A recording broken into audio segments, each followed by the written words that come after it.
Cameras can be expensive, but what if they don't have to be? What if you could get a 4K camera with all of the features of that name brand camera everyone's been talking about, but for way less money? And that's the promise of cameras like these. I'm always trying to look for more affordable options to recommend to you guys, so I started researching dupes to popular cameras from DJI, Insta360, and GoPro, and what I ended up finding was way more than just cheap cameras. It was an entire industry not based on selling dupes, but on duping you, the customer. This is the world of scameras, and I wanted to investigate how the quality of these cheap cameras compares to their expensive counterparts, and why some of these knockoffs seem to have brand names that you feel like you should be able to trust. I did not realize what I was getting into when I first went down this rabbit hole, but it turned out to be fascinating. Starting with the camera that is so obviously trying to be the Insta360 Go3S.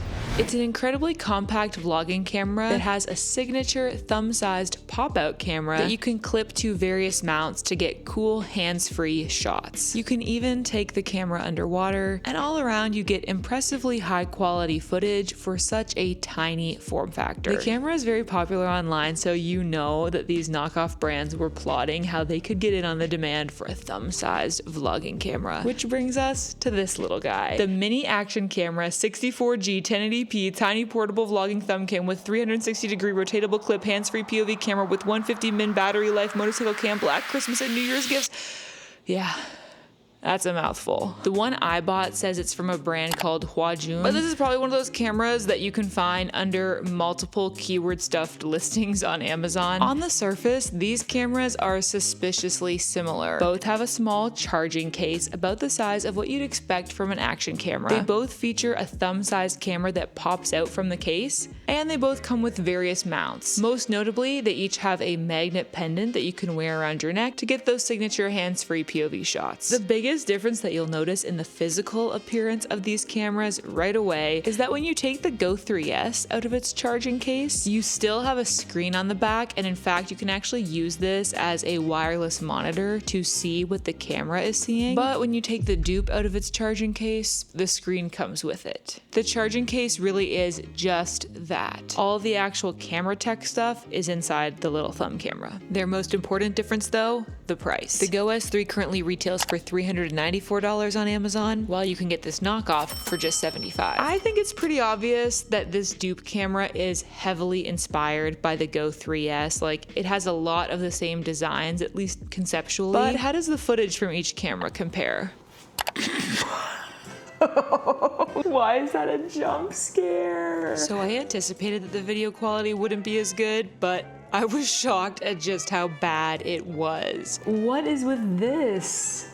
Can you turn that off? Why would anybody want the date and time burnt into it like that? That's so bizarre. It's incredibly grainy and the colors look terrible. The wobble is called rolling shutter. And this happens because the sensor is so low quality and slow. Literally, it looks so jiggly if there's any movement back and forth. These clips look like they were filmed in 1997. Like, it looks ancient. This is crazy.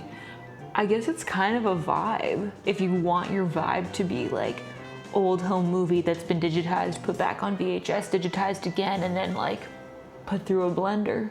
If you're struggling to get the quality of B-roll that you want from your videos, you can always get high quality stock footage from Storyblocks, the sponsor of today's video. Storyblocks is an online stock media library with 4K stock footage, catchy background music, fun sound effects, dynamic animation templates, and more. And you can get unlimited access to all of these assets for one basic monthly or annual subscription. There's no hidden or extra fees. Everything you download from Storyblocks is 100% royalty free and pre-licensed and ready to use, so you never have to worry about content ID or copyright strikes or anything like that. Plus, the library is constantly getting refreshed with new content from real human artists. It's never generative AI, so you never have to worry about running out of options. If you want to try out Storyblocks for yourself, you can go to storyblocks.com/Katie or click the link in the description. And as always, thanks to Storyblocks for being a great sponsor of the channel. Next up, we're comparing the $300 GoPro Hero 12 to the $30 Polaroid dual screen action camera. As with the last comparison, you can see the physical similarities here, at least in concept. They're both small, waterproof action cameras with screens on both sides, which is supposed to help you when you're filming selfie mode. They also both come come with a variety of mounts that you can use for capturing different sports or activities hands-free. On paper, these are both 4K cameras, but if you dig in a little bit, you'll see that the Polaroid action camera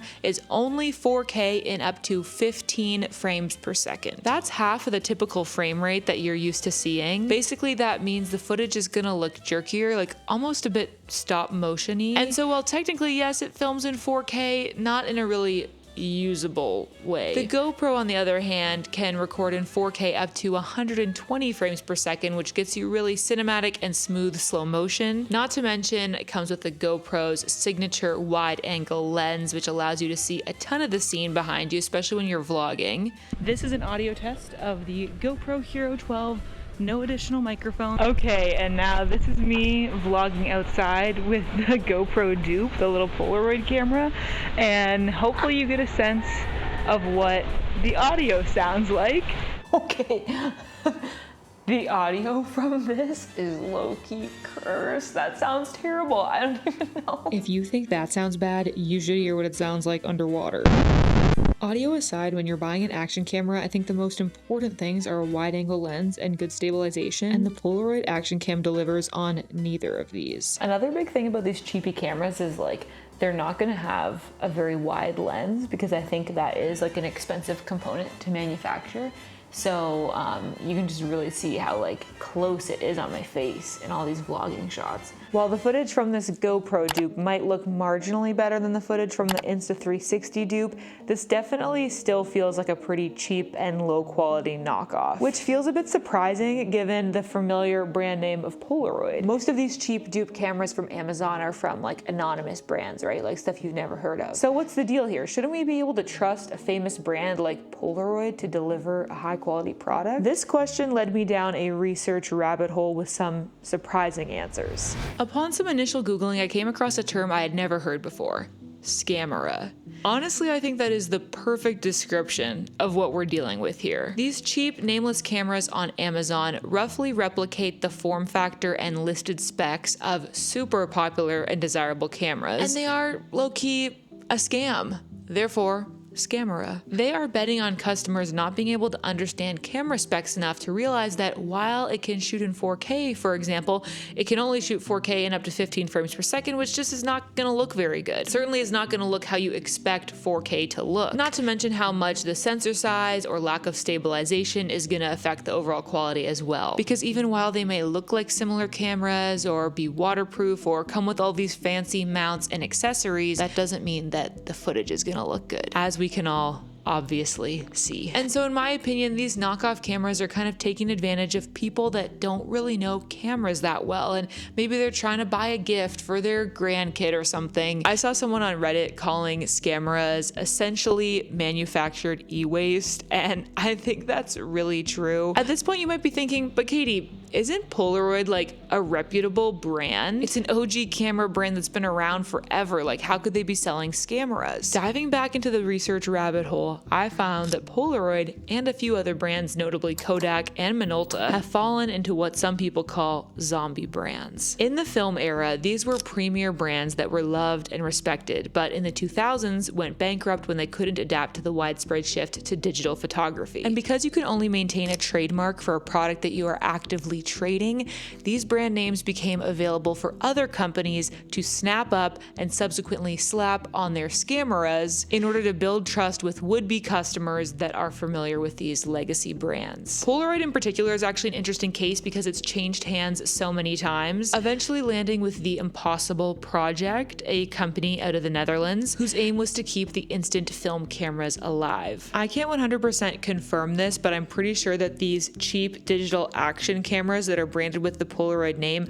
aren't even affiliated with the current official iteration of Polaroid. When I tried looking for it on the website, it was nowhere to be found. At first I thought maybe this product was released under previous owners, but it's still being sold on Amazon, and from what I could find, this camera came out around 2020, and the current owners of Polaroid have had it since 2017. Which leads me to believe that Polaroid continues to license out their name on products that they themselves are not making. While Polaroid seems to be the most complicated example of this, a similar thing happened to Minolta. whose name is now owned by a company called Elite Brands Incorporated, who's putting it on cheap point-and-shoot cameras sold at Costco that claim to be 48 megapixels while only actually being 13. And fun fact, these cameras also shoot in 4K but only at 10 frames per second. Okay, but here's why scameras actually piss me off so much. I was once a little 15-year-old with a part-time job and a dream of buying myself a camera so I could film YouTube videos. While I didn't personally purchase any scameras from Amazon, I definitely did buy a cheap camera or two from Walmart with the hopes that it would look like the cameras that all of my favorite YouTubers were talking about. And they never did. And I would be so heartbroken when I would realize that that precious $100 that I spent on this camera only got me like potato quality video. And I'd wished that I would have just set that money aside and saved up to get the actual camera that I wanted. Scameras take advantage of people's desire for something that, well, yes, it is expensive. It's expensive for a good reason. Good cameras are complex technology, and you can't just replicate $1,000 results with a $100 camera. Now, the third camera dupe that I wanted to compare in this video is not something that I would say falls into the scamera category. Depending on your situation, it might actually be a smart way to get a reliable, high-quality camera at a better price. And that is the Extra Muse, a dupe for the DJI Osmo Pocket 3. When I first stumbled across this camera, I was stunned with how closely they replicated the Pocket 3. And I wondered how they could possibly be doing this without facing serious legal action. Then I learned it wasn't actually a dupe at all. This is the DJI Osmo Pocket 3, just in disguise. Basically, to avoid the ban DJI was facing, it seems like they've created a couple different front companies with new names and branding that are registered in Delaware so they can keep selling their products in the US. And so while the Extra Muse is different in a few small aesthetic ways, it's a different color, the grip texture on the back looks slightly different, and there's different fonts in the UI. In all other ways, it is the exact same camera. The only missing feature, no direct Bluetooth connection for wireless microphones to the Extra Muse. Yeah, you can plug in a receiver using the USB-C port and still even use your DJI wireless mics if you want. But obviously that's not quite as nice as having that direct built-in Bluetooth connection. This camera can be a good option for some people in the very specific circumstance that you live in the United States and that the Osmo Pocket 3's list price is currently higher than the Muse. Prices on Amazon really fluctuate, so this is going to depend on the specific moment when you're shopping for the camera. However, if like me, you live outside of the United States, there's really no point in pursuing the Extra Muse because, like I discovered, it's not even sold on Canadian Amazon. If you want to know the full story of the Extra Muse and why DJI is being banned in the US anyway, I actually made a whole video about that you can watch up here. In general, when it comes to getting a new camera, you buy nice or you buy twice. These super discount cameras can seem really tempting, but I think it's pretty obvious that in most cases,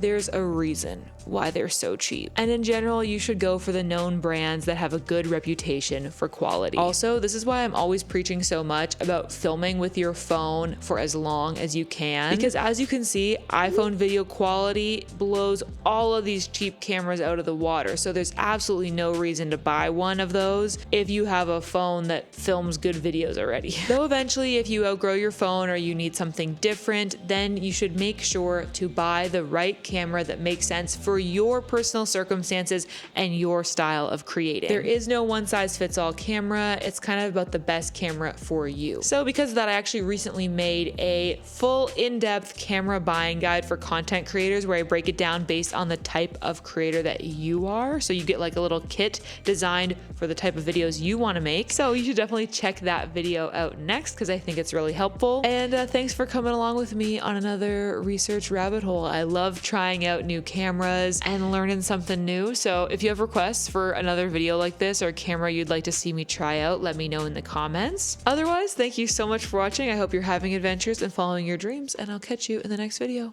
Bye!